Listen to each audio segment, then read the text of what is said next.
This is a video that would help you to learn to meander quilt.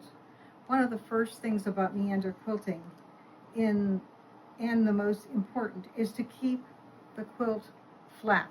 So here I have it stretched out on a PVC pipe quilting frame. The idea of this frame is to keep it taut for all three layers, and when you have all three layers taut, then you use safety pins, the quilting pins, to pin the quilt so that it is snug and tight. Okay. Once the quilt is snug and tight, then we're ready to quilt. You can see that this quilt has already started to meander.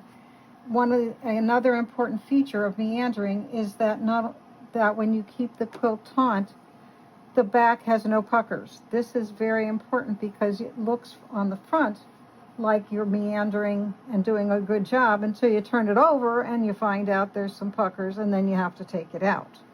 So there's the pins keeping it taut.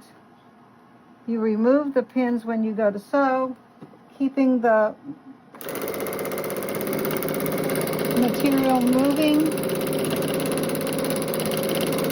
And as you keep it moving, you're creating the meander, a puzzle-like approach. Do not cross over any of the seams as you meander, but as you go here, please make sure you go from this row to the next, connecting those so that on the back it shows that it's one complete pattern and there's no breakage or no rows.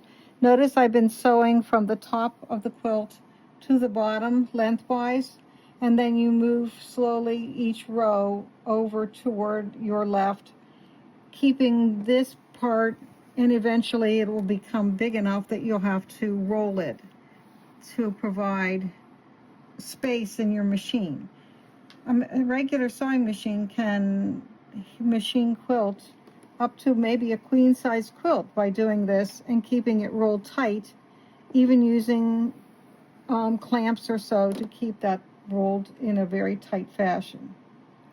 Okay, once this is meandered and finished quilting, then you would cut the quilt off and ready for the binding.